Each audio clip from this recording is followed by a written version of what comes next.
Tonight we trade the relentless digital scroll of the modern world for the slow, deliberate unspooling of a single afternoon.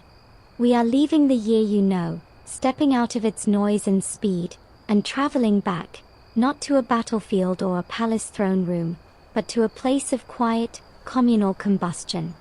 You are about to spend the next few hours inside a Qing Dynasty teahouse in mid-18th century Beijing. It is a world built on steam and gossip, on the bitter infusion of leaves and the sweet flow of rumor. It is, in its own way, a far more complex social network than any you've ever logged into, and the rules are not in a FAQ page. They are in the tilt of a cup, the choice of a seat, the volume of a greeting. Navigating it successfully requires a kind of soft attention you've likely forgotten, and frankly, if you were dropped here in the flesh with your modern sensibilities, you probably wouldn't survive the social faux pas of the first 5 minutes. So, before you get comfortable, take a moment to like the video and subscribe, but only if you genuinely enjoy what I do here. Now, dim the lights, and let's ease into tonight's journey together. The path there is all sound and scent. You are not arriving by grand procession. You are filtering in, one body among many, through a vein of the city. The alleyway is narrow, shadowed by overhanging eaves of grey-tiled roofs. The ground beneath your feet a mosaic of worn, uneven stone slabs, slick in places with a perpetual, vague dampness. The air, thick with the midday humidity of a North China summer, carries 1,000 signatures. It's a olfactory bulletin board, the tang of night soil collected at dawn, the ghost of frying lard from a dwelling's window, the peppery dust of the road itself, and underneath it all, a dry, woody smell of old timber and paper. The sounds are a loud chorus, the distant, metallic cry of a tinker, the persistent call of a street vendor selling Bing, the clatter of a handcart's wooden wheels on stone.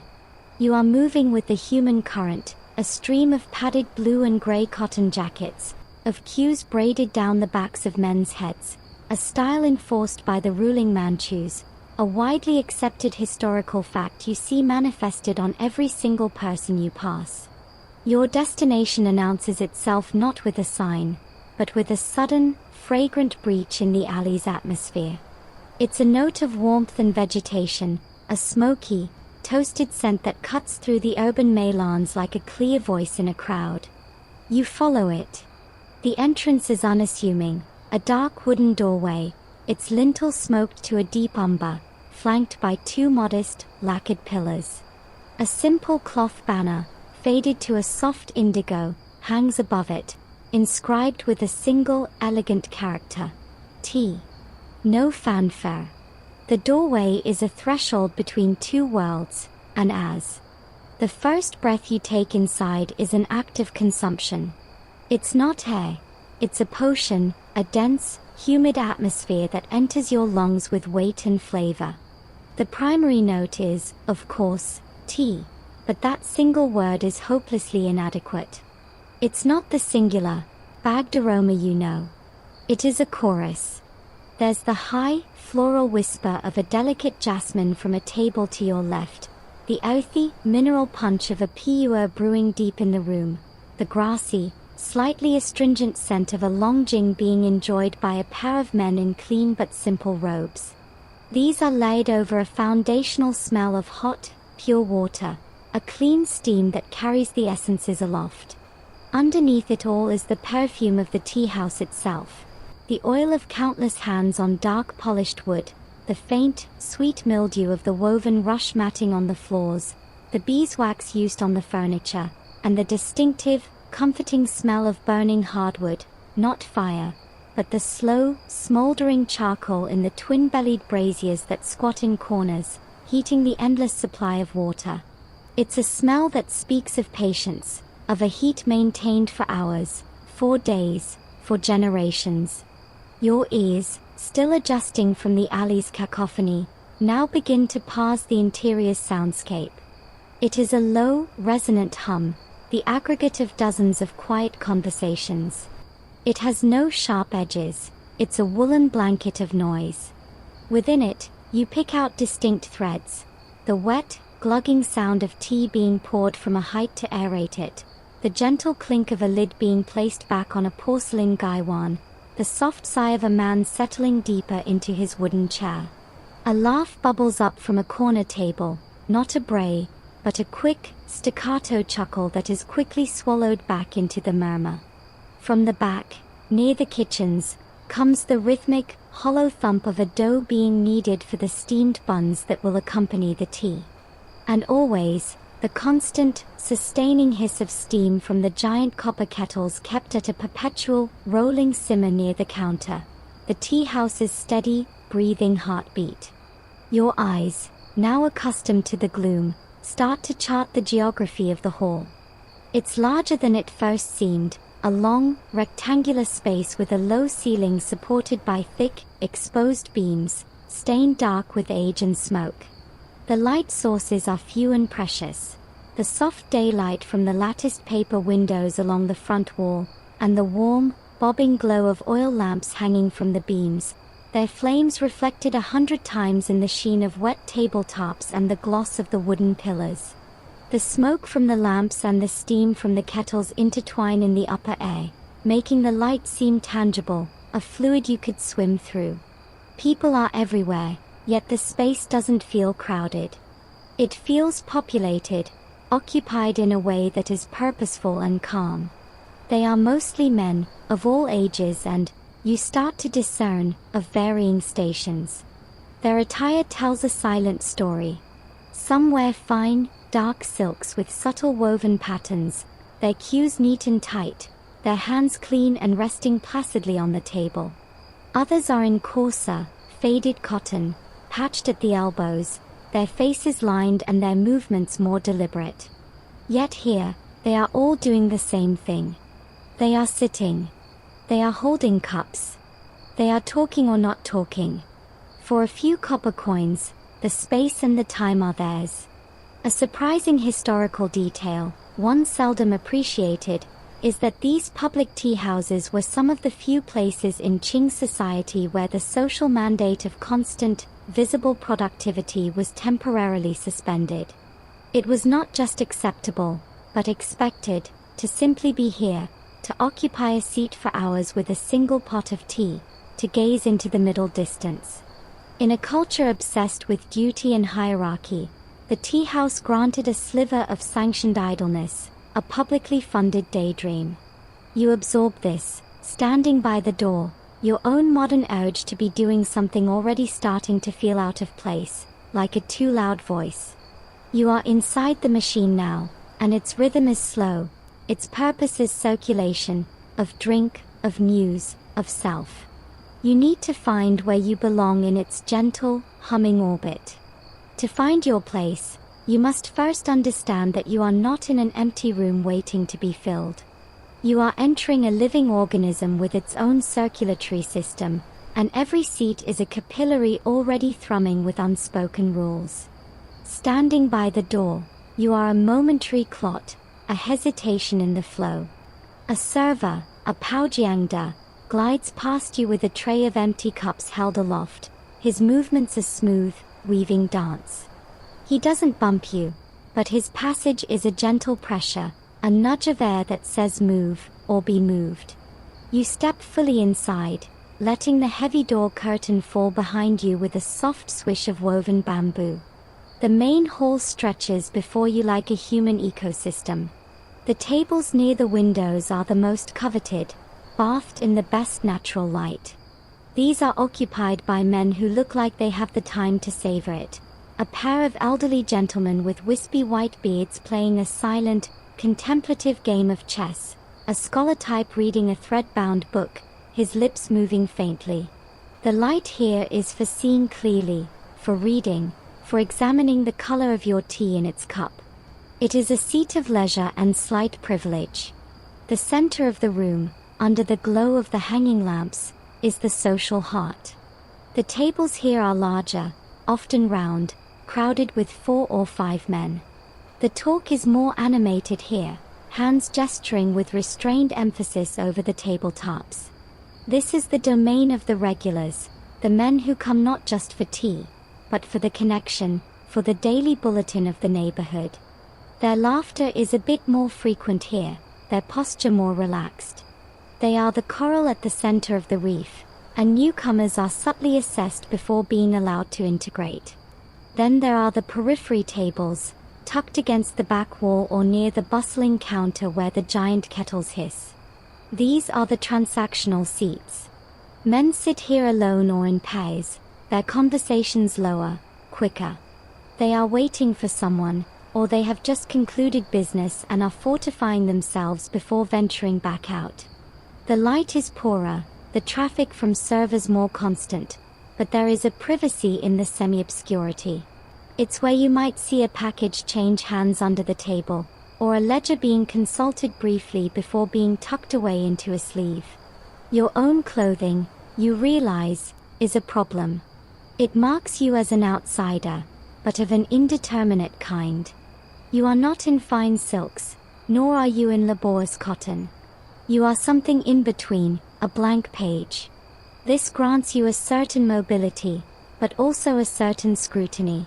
The server who now catches your eye, a man with a face that looks perpetually mildly skeptical, approaches. He doesn't smile, but gives a slight, efficient nod. Yi wei ma. One person? His tone is neutral, a simple query of logistics. You nod. He scans the room with a practiced eye, not looking for an empty table, but for an appropriate one. Leading you to a window seat would be presumptuous. Parking you at a large, central table with regulars would disrupt their chemistry. He makes a decision with a tilt of his head. He leads you to a small, square table nestled between a wooden pillar and the wall, about halfway between the bright windows and the dark back.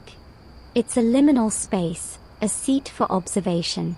The table is still damp from a recent wipe down, the wood grain dark with moisture. The chair is a simple, backless wooden stool. It is not the most comfortable, nor the most prestigious, but it is yours. It offers a clear view of the hall's theater while keeping you slightly out of the main current. It is, you understand, the perfect seat for you right now. As you sit, the server swipes a cloth over the surface once more, a final gesture of establishment. Historians still argue whether this meticulous, unspoken seating hierarchy was managed by the staff for the patron's comfort, or by the patrons themselves through a complex language of posture and glance, enforced by collective expectation. As you settle onto the stool, feeling its unyielding surface, you realize the truth is both. The server placed you, but the entire room silently ratified his decision. You are now a part of the organism, a new cell in a very old body. You are seated, a node in the network. For a moment, you simply exist in the warmth and the hum. Then the server returns, not with a menu, such a thing doesn't exist here, but with a question. He shen mi cha? What tea will you drink? His voice is low, not inviting conversation but requiring a decision. The question is deceptively simple. Your choice is a small act of self-definition, a signal to anyone who might be casually noticing the new arrival. It speaks to your palate, your budget, and perhaps even your perceived sophistication. The pressure is mild, but present. You hesitate, and your eyes flick past him to the long counter at the back of the hall, the domain of the tea master. This is where the alchemy happens. The master isn't an old mystic with a long beard. He's a man in his prime, his sleeves rolled neatly to his elbows, his expression one of focused serenity. Before him is an arsenal of containers, celadon jars, tin caddies, lacquered boxes, each labeled with a small, brushed paper slip. A widely accepted historical fact is that by the Qing Dynasty, tea culture had evolved into an incredibly refined and specialized practice, with hundreds of documented varieties and elaborate preparation methods that varied dramatically by region and social class. The man at the counter is a living repository of that knowledge. You watch him work. An order is called from a table, longjing, and his movements become a concise, beautiful ritual. He selects a specific jar, removes the cloth stopper, and extracts a portion of the flat, spear-shaped green leaves with a slender bamboo scoop. He doesn't just dump them, he lets them cascade into a waiting porcelain gaiwan, the 3-part lidded bowl, listening to the faint, rustling whisper they make. The sound itself is a diagnostic tool for dryness. He then pivots to one of the constantly simmering kettles. He doesn't boil the water here.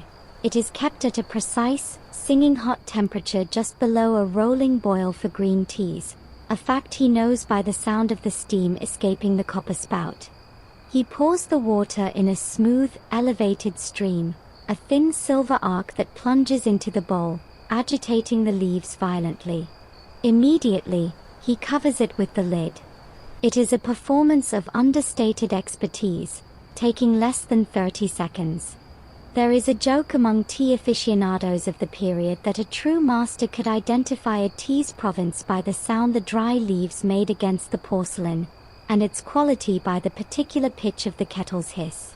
You doubt this one is showing off. He's just working, but his work is art. Your server clears his throat softly, recalling you to your own dilemma. Feeling the need for something substantial, something that matches the room's earthy depth, you say, "Pure." The word feels solid in your mouth. The server gives a nearly imperceptible nod of approval, or perhaps just acknowledgement, and calls the order to the master in a quick, coded sing-song, "Yi wei shu pu." One ripe pure. The master's routine changes. For this fermented tea, he reaches for a different vessel, a small, unglazed Qing clay teapot, already seasoned to a deep, purplish brown from years of use. The leaves he scoops are dark, twisted, and smell of damp forest floor even from where you sit. The water he uses is from a different kettle, this one at a full, rolling boil. The ritual is slower, more deliberate. He first awakes the leaves by giving them a quick, 5-second rinse with the boiling water, which he immediately pours out into a waste bowl, a dark stream carrying dust and the tea's initial, rough edges away. Then, and only then, does he pour the water for the first proper infusion. He sets a small ceramic timer, a marked incense stick, smoldering beside the pot. Time is now part of the brew. The server watches, waits for the exact moment the master gives a slight nod, then places the Qing pot and a single, matching clay cup on a simple wooden tray. He delivers it to your table, setting it down without ceremony but with a precise, quiet care. The transaction is complete. You have spoken your order, and the house has replied with this quiet, earthenware universe. The pot is warm in your hand, not hot, a comforting, living heat. You are holding a tiny, concentrated ecosystem, and your afternoon is now tied to its slow, deliberate unfurling. The vessel is the ceremony. You do not lift the lid of the small Qing pot immediately. First, you simply look at it. It is not pretty in a conventional sense. It is squat, sturdy, shaped by hand with a slight, pleasing asymmetry. Its surface is matte, unglazed, textured like fine sand. Over years, perhaps decades, of dedicated use, it has absorbed the essence of the dark pure tea it was likely reserved for. This has given its reddish-brown clay a deeper, almost black patina in places, a luster born not of polish but of accumulation. It feels organic in your palm, like a warm stone pulled from a riverbed. The philosophy is straightforward and profound. The porous clay breathes with the tea, trapping its oils and memories. Each time it is used, it becomes a better version of itself, offering a mellower, more integrated brew. You are not just drinking tea, you are drinking from the history of this pot, from every infusion that has come before yours. It is the antithesis of the disposable, the sterile, the new. Your cup is a smaller twin of the pot, equally plain. You pick it up. It is surprisingly light, its rim thin. You bring it close to your face, not to drink, but to inhale the empty space. Even before you pour, It holds a ghost of the tea's scent, a deep, humid, subterranean aroma, like wet leaves after rain on ancient soil. It's a scent that promises weight and warmth. Now, your hand finds the knobby, curved handle of the pot. The heat has settled into a perfect, skin temperature warmth. You lift it, feeling the liquid weight of the infusion inside shift. With your other hand, you steady the lid, a simple dome with a tiny, spherical knob on top. The pour is slow, deliberate. The tea does not gush. It emerges in a smooth, dark, syrup-like stream, utterly silent. It fills the small cup to just below the brim, a pool of liquid so deep brown it is almost black, yet when the lamplight catches its surface, it glows with a profound, reddish translucence, like a garnet held to a flame. You set the pot down. The cup sits before you, a miniature well of darkness. Steam rises from it in a gentle, coiling plume, carrying the now intensified aroma directly to you. It is complex. The initial damp earth scent has opened up. There are notes of leather, of dried dates, a hint of something almost medicinal like old bark, and underneath it all, a clean, mineral sweetness, like the smell of a stone cave. It is not a fragrance that shouts. It whispers, and you have to lean in to hear its full story. This is the moment of contemplation. In the bustle of the tea house, this small space at your table is a sanctuary of stillness. You do not drink. You watch the steam. You let the heat radiate against your face. The act of preparation, the master's ritual, the service timing, your own careful pour, has all been a slow winding of a clock. Now the clock ticks down in this quiet space between the pot and your lips. It is a widely accepted practice, this respectful pause. It allows the tea to cool slightly to the perfect temperature for tasting, and it allows you, the drinker, to shift from the mode of doing to the mode of receiving. A lesser-known, slightly amusing historical detail is that the englazed Qing clay was so prized and believed to be so specific in its partnership with a tea type that wealthy connoisseurs were known to have separate pots for every major variety they consumed, and would never dream of contaminating, say, a delicate green tea pot with the robust ghost of a Wulong. Some even went so far as to have personal pots raised from new by a trusted servant who would brew the chosen tea type in it dozens of times before the owner ever deigned to take a sip, a process akin to seasoning a cast iron pan with obsessive, ceremonial flair. Your own pot, you suspect, has lived a life dedicated solely to pu'er. Its silent testimony is in the first sip you are about to take, a sip that will carry the echoes of 100 other afternoons just like this one, stretching back through the slow, steam-filled years. The first sip is an event. It is not a quenching of thirst, but an investigation. The liquid is just cool enough not to scald, warm enough to release its full spectrum of flavor onto your tongue. It tastes the way the wet earth smelled, deep, mineral, profoundly savory. There's a faint sweetness at the back of your palate, and a clean, astringent finish that leaves your mouth feeling refreshed, paradoxically, by something so dark. You set the cup down, and the flavor lingers, evolving.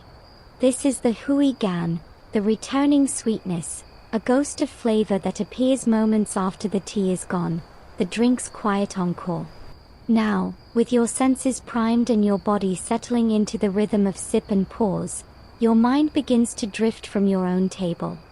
The low, resonant hum of the tea house, which was a wall of sound, starts to resolve into distinct, overlapping conversations. It is like tuning a radio through static, finding clear signals. Your seat by the pillar is an acoustic sweet spot, allowing you to eavesdrop without obviously craning your neck. To your left, two men in the sturdy, practical clothing of shopkeepers are deep in discussion. And the price of liang from the south is outrageous. One grumbles, tapping the table with a calloused finger. The granaries near the canal are full, but the transport fees, it's the yamen runners, always their palms out. The other nods, sighing into his cup. My cousin in Tianjin says the same. He paid a smooth sailing fee that was higher than the cargo tax.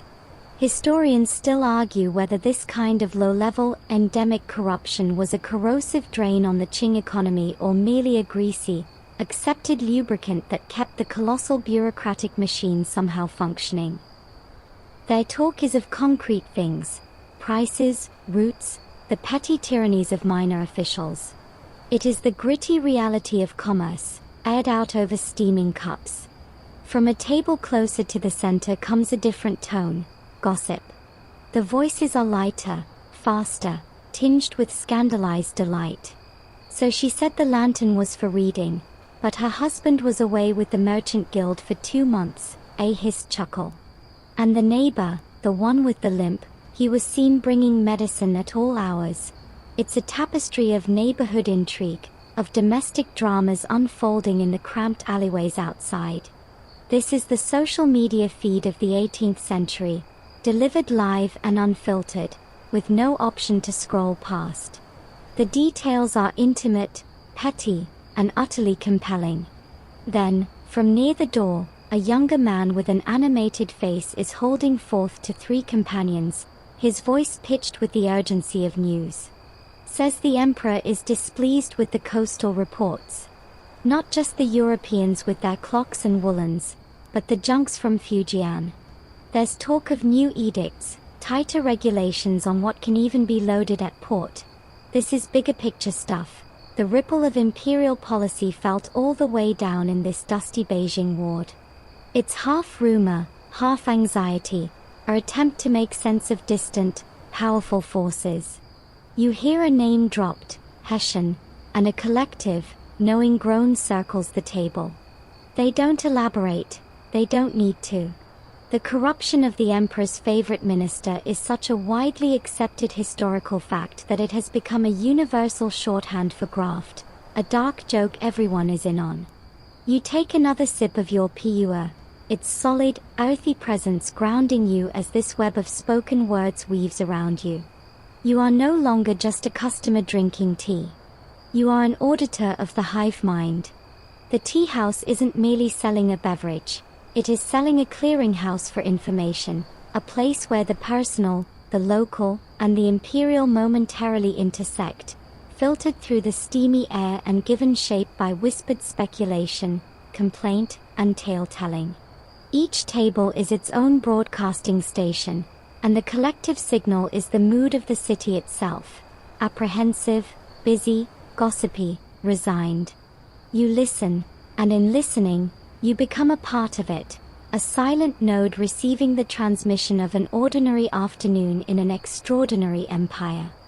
Your gaze, drifting from the gossips and the merchants, finds a point of stillness in the murmuring sea.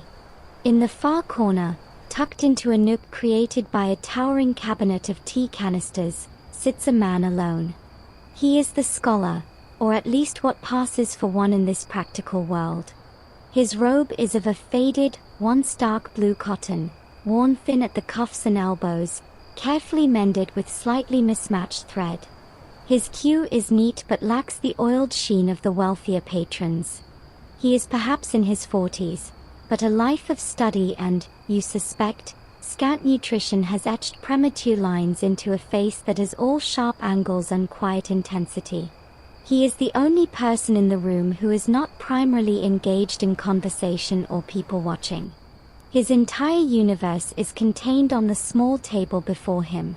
There is a simple, undecorated porcelain cup of tea, long gone cold and forgotten. The main event is the act of writing. He has a portable writing kit, a small, lacquered wooden box open to reveal a stone inkwell, a stick of ink, a worn brush, and a sheaf of coarse, yellowing paper. He is transcribing, his right hand moving with a slow, exquisite control. The brush tip dips, touches the inkstone in a circular, grinding motion, a soft, gritty whisper that just reaches your ears. He loads the brush, taps it lightly on the rim, then brings it to the paper. His wrist is utterly still, only his fingers guiding the bristles. Each stroke is a deliberate act of creation. the sharp beginning of a horizontal line, the graceful, swelling curve of a hook, the decisive period at the end of a vertical. He is not writing a letter or a poem. From the repetitive structure of the characters, you guess it is a copy of a classical text, perhaps a passage from the Analects or a historical commentary. This is how knowledge was physically disseminated and preserved before printing became cheap, through the relentless, manual labor of copying. It is a form of meditation, of devotion, and of desperate poverty. A successful scholar official would have a study, servants to grind his ink. This man has a corner of a tea house, and he pays for his seat not just with coppers, but with the profound quiet he generates around him. The servers give him a wide berth, refilling his hot water pot without a word. The boisterous conversations seem to dampen slightly as they pass his table, out of a vague, superstitious respect for the written word. A surprising historical detail is that many such men, failed examination candidates or impoverished tutors, would hire themselves out as professional letter writers or document copiers right here in the tea house. For a few coins, they would compose a heartfelt missive to a distant relative, a formal petition to a local magistrate, or a contract for the sale of a pig. Their corner was a combination of a public notary's office, a counseling service, and a literary studio. But this man seems to be working for himself, or for some abstract ideal of scholarship. His focused isolation creates a cone of silence in the room. You watch as he finishes a page, his face hovering inches above the paper to inspect his work. He gives a minute, dissatisfied shake of his head. A single character is not perfectly balanced, and sets the page aside to dry. He does not look up, does not notice the room. He is in a dialogue with the ancients, and the tea house, for all its noise, is simply the vessel that contains him, the way his cup contains the cold tea. He is a reminder that within this social engine, there is also a space for singular, quiet obsession, for the pursuit of something that has no immediate market value, only the profound value of continuity itself.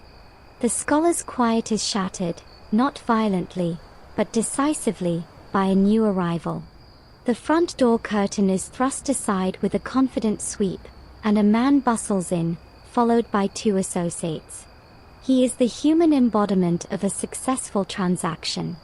His robe is of a rich, dark silk, padded just enough to suggest prosperity without opulence.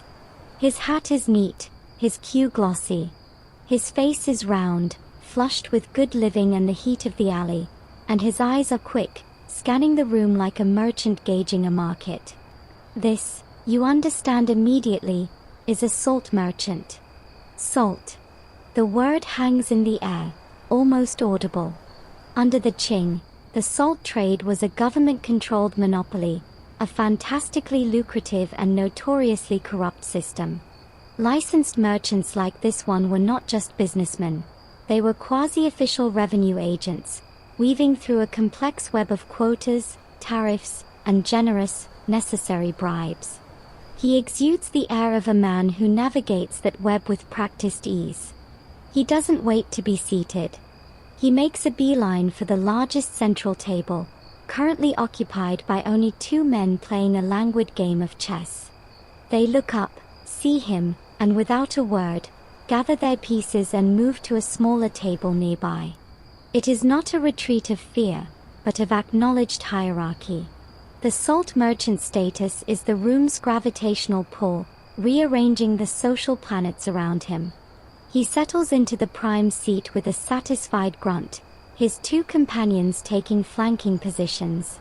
A server is at his side instantly, not the skeptical one who seated you, but an older, more senior man whose face creases into a professional smile. The order is given, not asked for.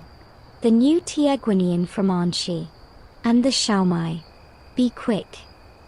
The voice is loud, not shouting, but pitched to be heard, to establish dominion over his little domain. It works.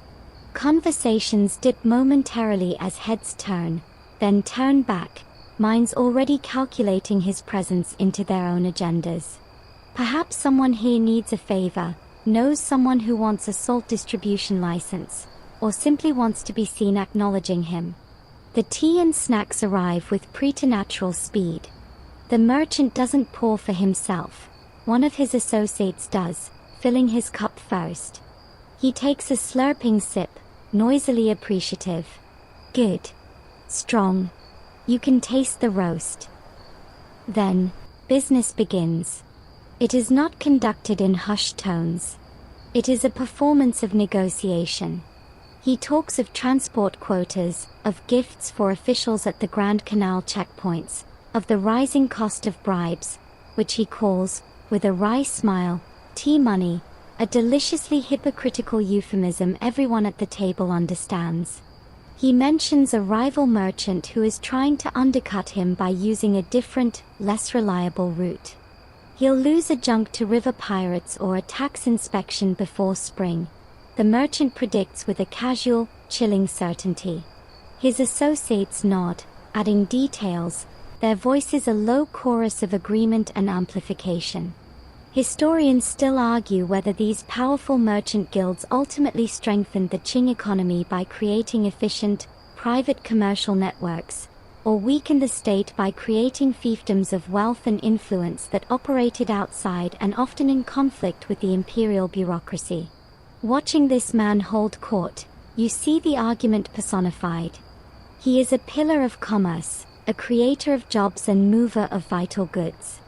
He is also a master of a shadow system, his loyalty first to profit and his guild, his relationship with the state one of managed friction and paid-for permissions. He is the engine of the empire's daily life, and a symptom of its creeping decay, all in one silk-clad, loudly sipping package. His conversation is a public secret, a display of power so assured it doesn't need to hide. For the next hour, his table is the capital of a small, prosperous, and deeply cynical kingdom, right in the middle of the murmuring teahouse republic.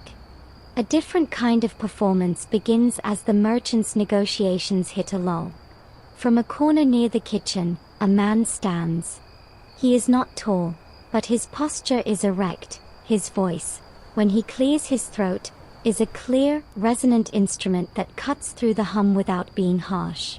This is the professional storyteller, and his stage is a modest square of rush matting, his props a folding fan and a single, small block of fragrant smew wood, which he places on a low stool beside him.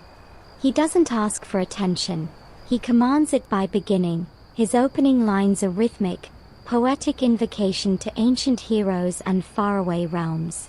The room's focus, fractured across a dozen private dramas, begins to coalesce.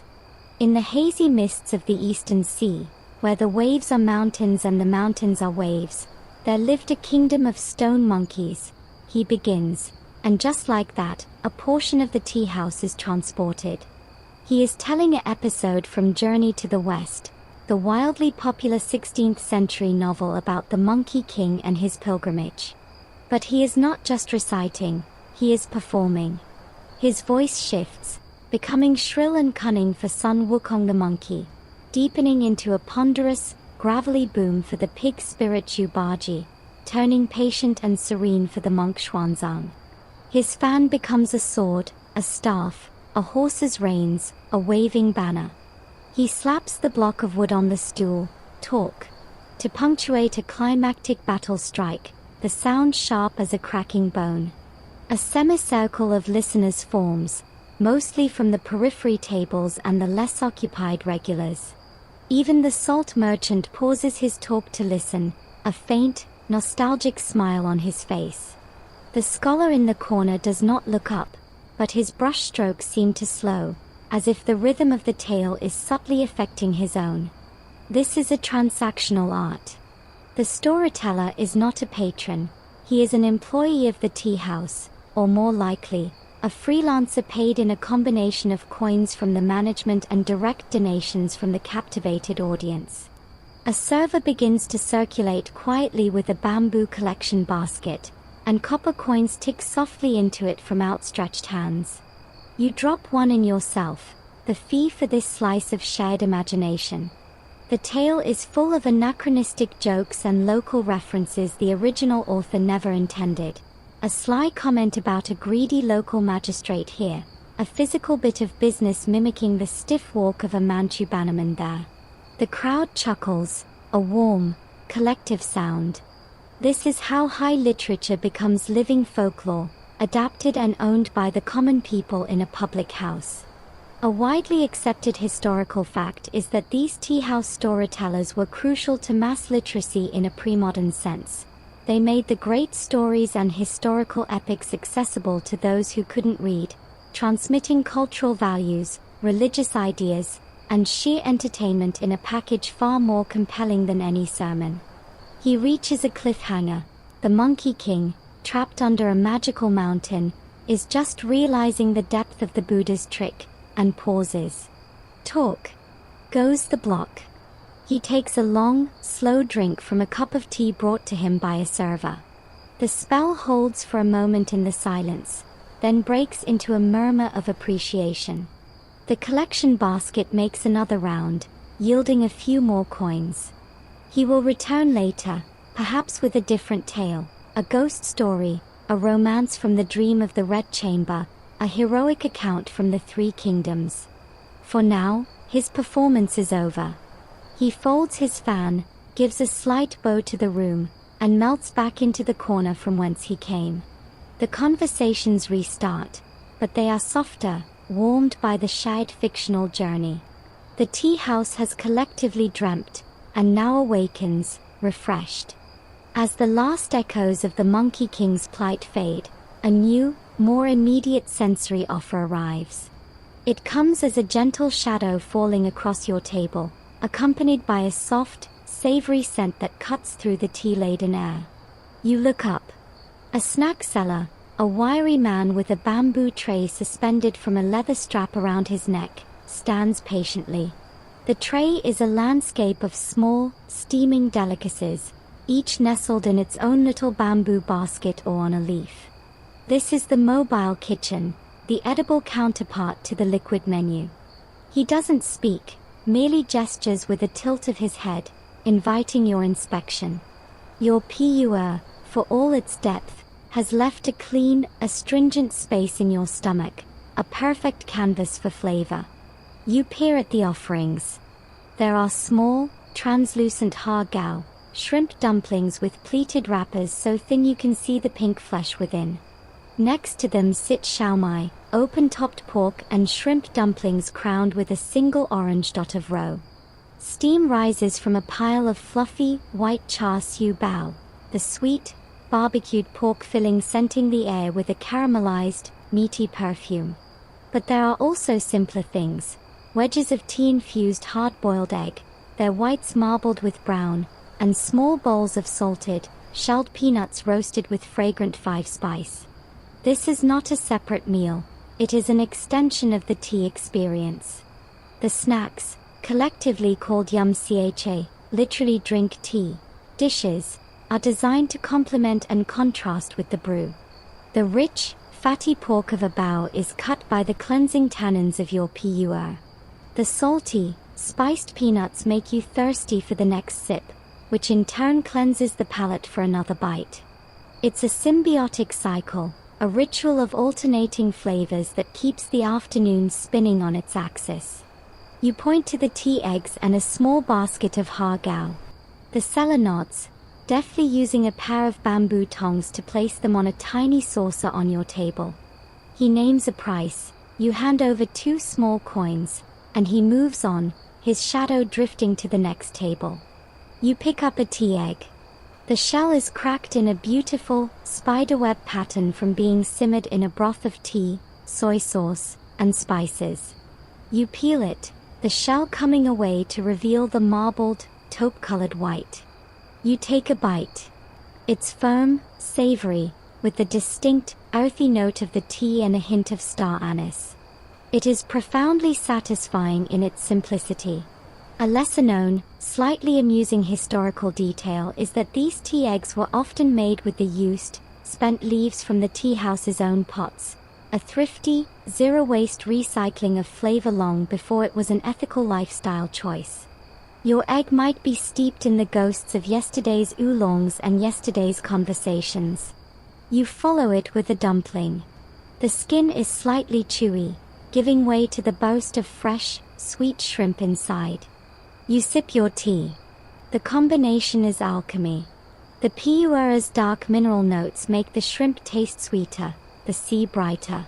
The tea house, you realize, understands that taste is not a singular event but a conversation. Between food and drink, between the person and the moment. As you eat, you watch the seller work the room. He knows his customers. For the scholar, he merely places a small bowl of peanuts without a word, a gesture of understood need for cheap, mindless fuel.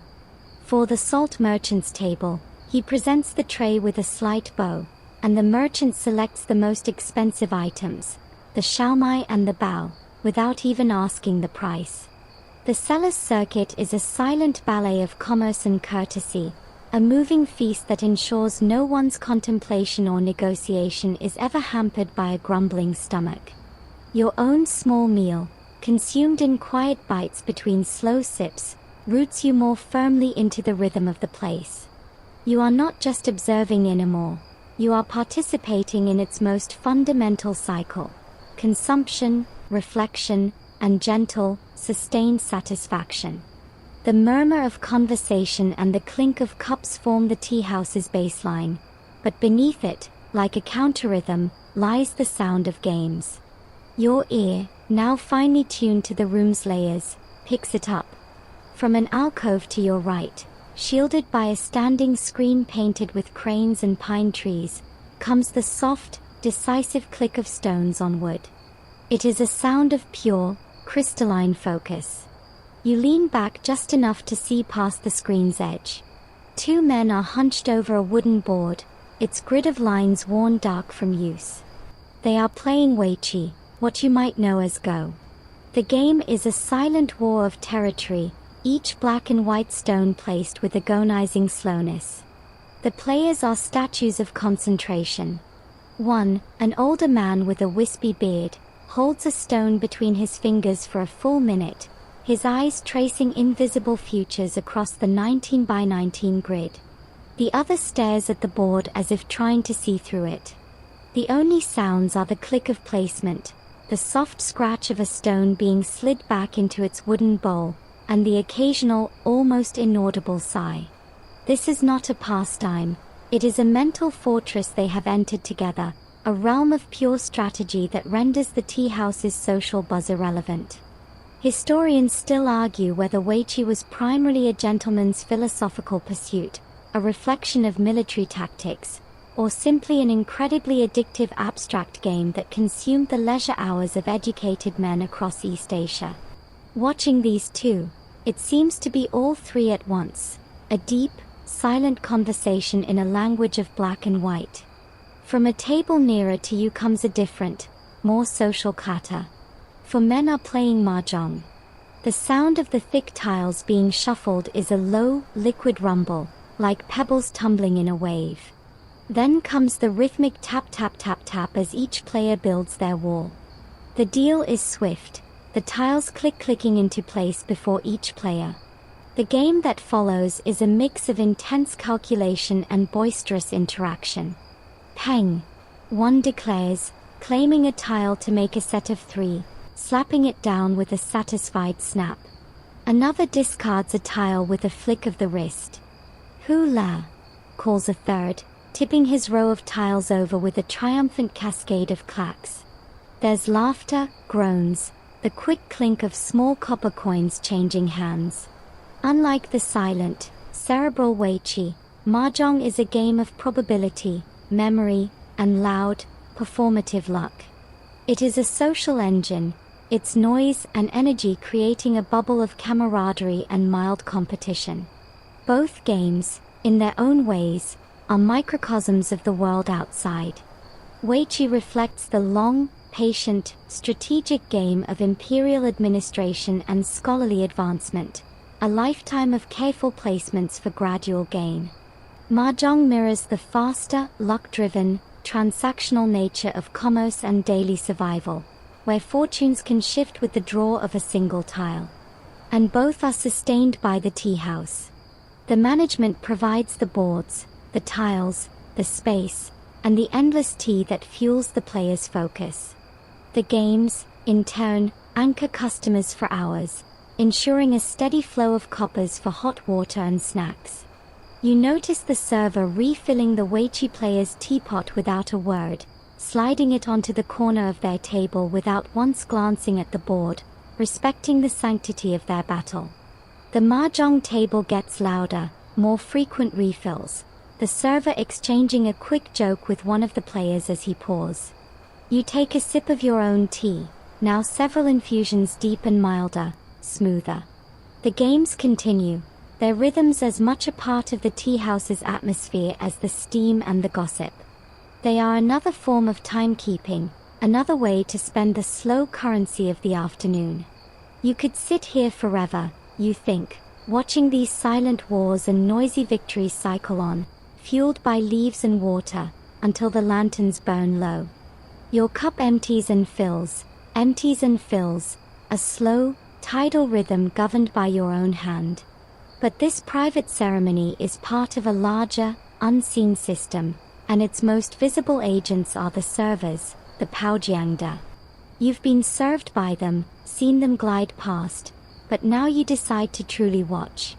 You follow one, a young man with a face of serene focus, as he becomes a study in fluid efficiency.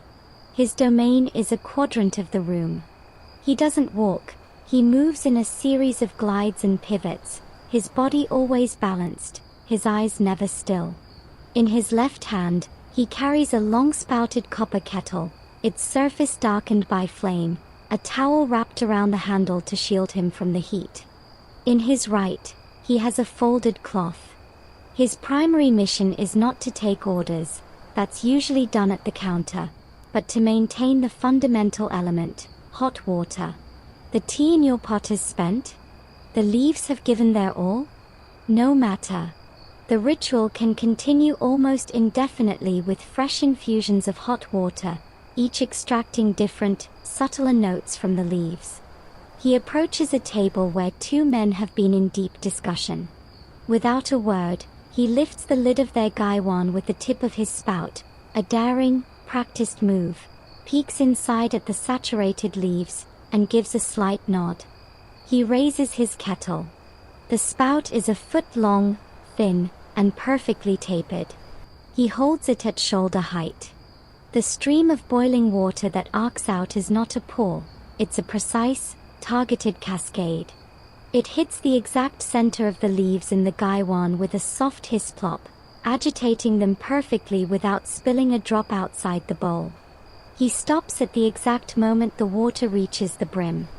He replaces the lid with the same smooth motion and glides away. The entire interaction takes less than 10 seconds, requires no speech, and leaves the patron's conversation utterly uninterrupted. It is a masterpiece of silent service. But his duties are more complex. He is also a memory. He knows which table has the teahouses, needs water just off the boil, and which has the delicate jasmine, needs slightly cooler water.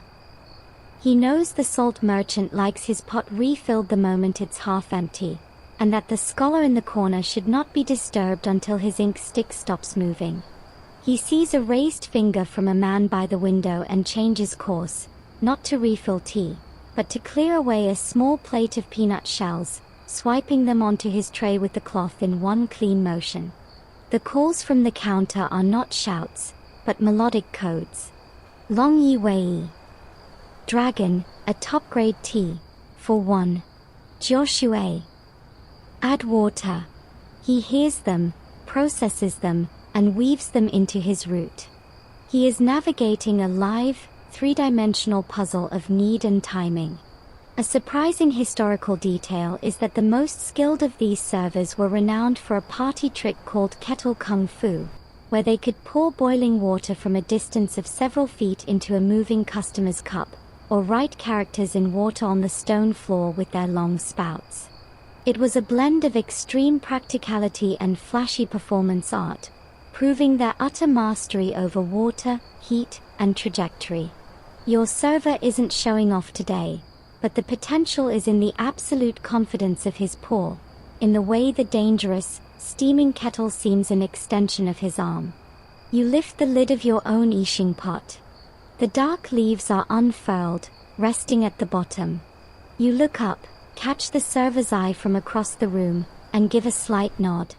He changes course, flowing between tables like water finding a new channel. He arrives, lifts his kettle, and the silver arc descends into your pot, the sound a comforting, burbling rush.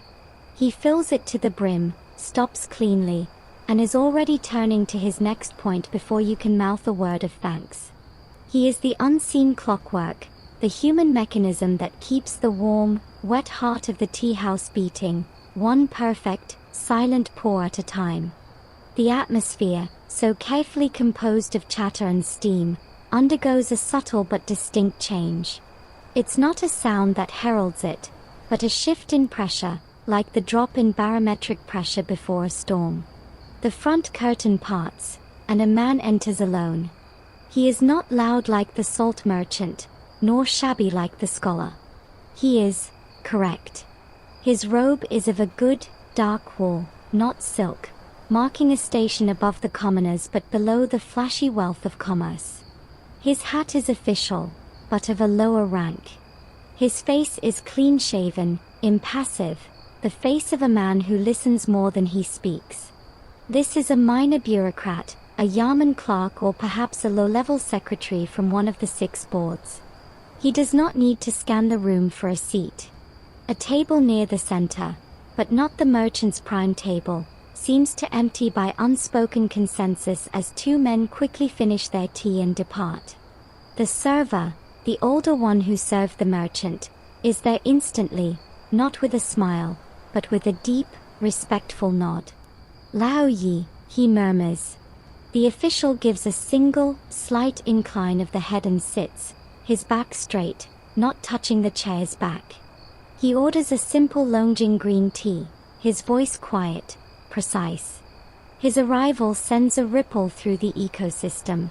The gossip at the neighboring tables dips in volume, becoming more murmurous, less specific. The salt merchant's loud negotiations about tea money and canal checkpoints modulate into a discussion of weather patterns and crop yields. It's a masterful, instantaneous pivot. The merchant's voice is still confident, but the content is now impeccably bland. The official, for his part, seems to pay no attention. He sips his tea, gazing into the middle distance, but you can see his eyes are not glazed, they are passively absorbing everything. He is a sensor, a living filament inserted into the social body to read its temperature.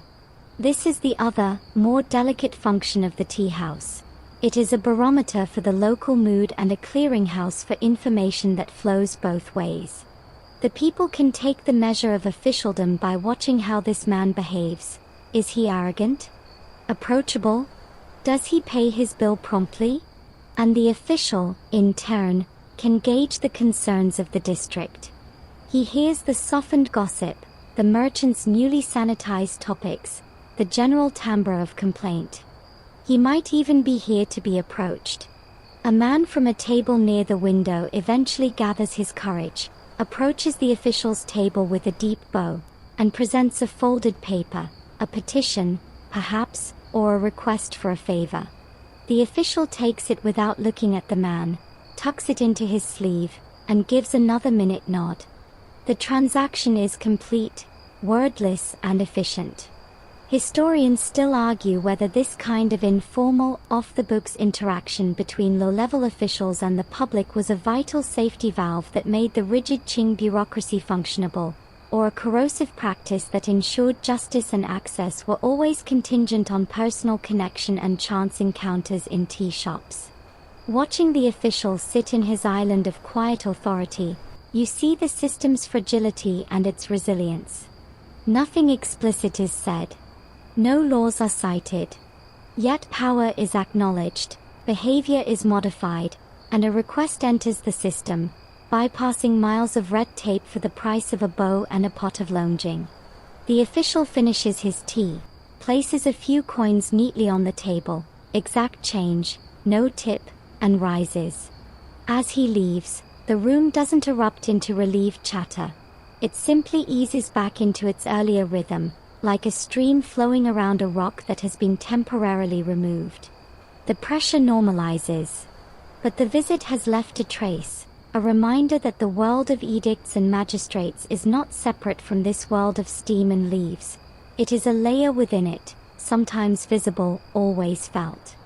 The quality of the light has been changing, so slowly you hadn't noticed the moment it happened. The white, dusty shafts from the paper windows have softened to a deep, honeyed gold, then faded to a dim gray. The world outside is preparing for evening. Inside, the hanging oil lamps are no longer supplemental, they have become primary. A server moves with a long, lit taper, going from lamp to lamp, turning up the wicks. Their flames grow brighter, bolder, casting stronger, more animated shadows that leap across the beams and dance on the faces of the patrons. The tea house is being translated from a day room to a night room. This shift in illumination alters everything. The mood becomes more intimate, more confessional. The harsh realities of the daylight world, the prices, the officials, the dust of the alley, seem to recede, softened by the warm, liquid light.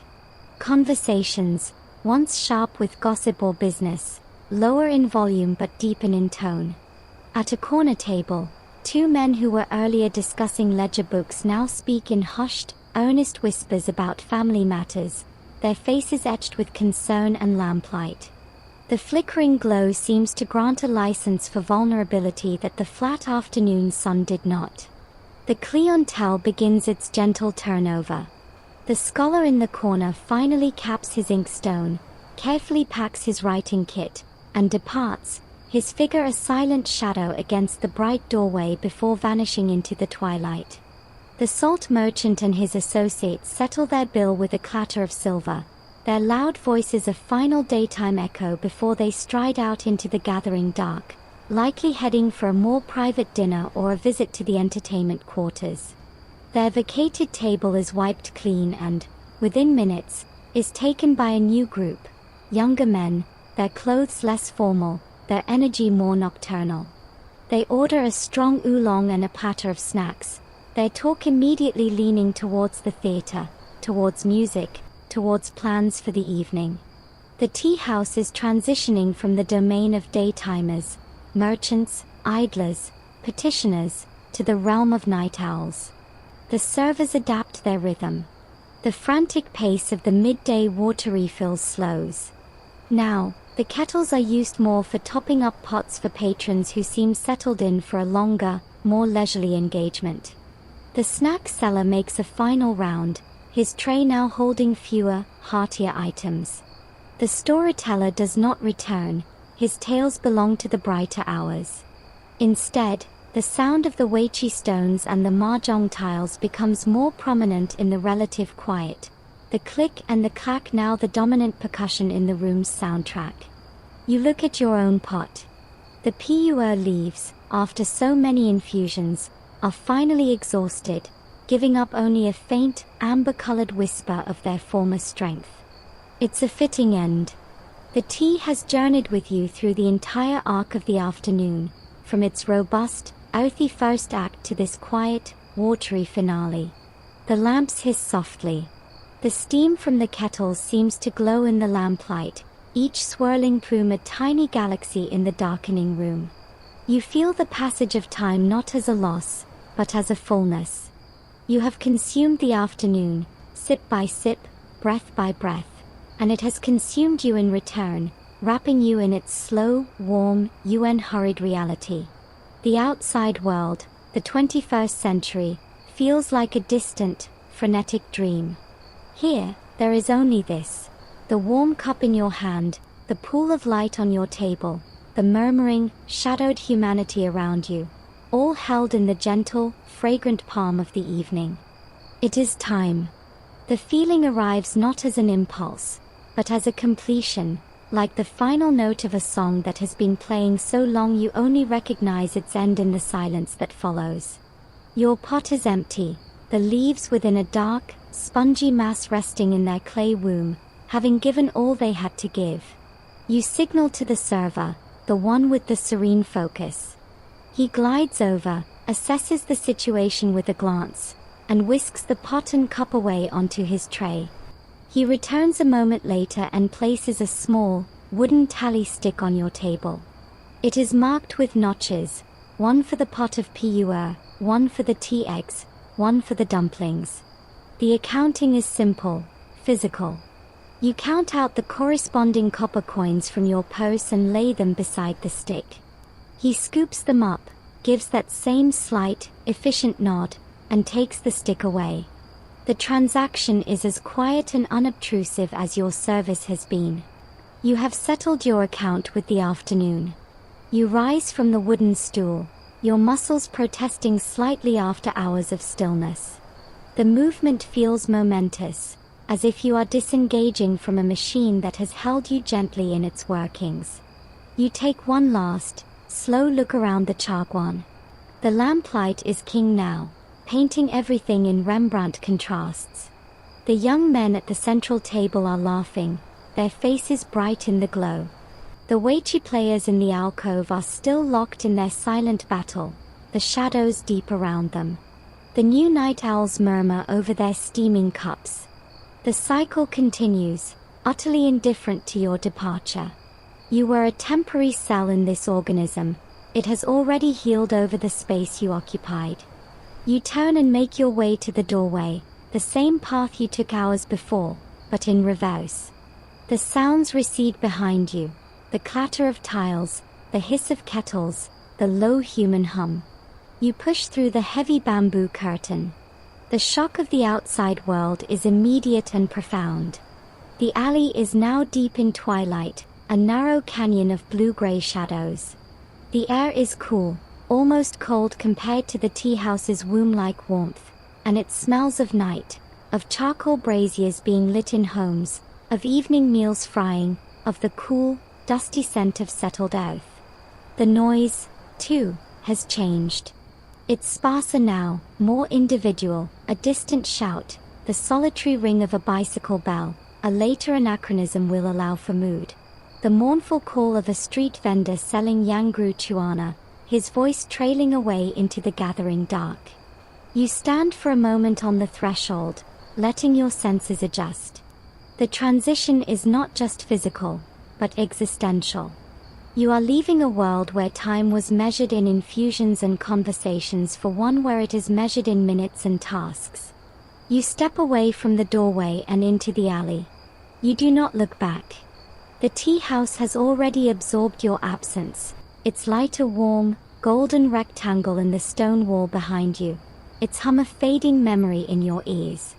You walk, the cobblestones uneven under your feet, the vast, star-strewn sky of the 18th century, unpolluted by electric glare, beginning to reveal itself above the rooflines. The journey is over. You have lived a slow afternoon inside a Qing Dynasty teahouse, and it has left its patina on you, as quiet and lasting as the seasonings in an old Yixing pot. The images fade now, softly, like the last wisps of steam from a cooling cup. The alley dissolves into shadow, the sounds of old Beijing melting back into the silence of your own room. The warmth, the smells, the murmur of 100 forgotten conversations, they retreat, not vanishing, but settling into memory, a quiet reservoir of calm you can return to when the world outside feels too fast, too sharp, too new. You have been still, and in that stillness, you traveled centuries. Your mind, stretched across such a slow and detailed canvas, now grows heavy, ready for its own kind of infusion into dreams. There is no lesson to wrench from it, no grand thesis, only the felt experience of a different pace, a different way of being human among humans. Let the lingering sense of that warmth, that shade, silent understanding over simple things, wrap around you now. Let the rhythm of pour and sip and quiet breath become the rhythm of your own breathing, slowing, deepening. The history is done. The story is complete. All that's left is the gentle, grateful darkness, and the profound, comforting knowledge that somewhere, in the endless tapestry of time, an afternoon just like that one is always unfolding, forever, in a pool of lamplight, under a ceiling of fragrant steam.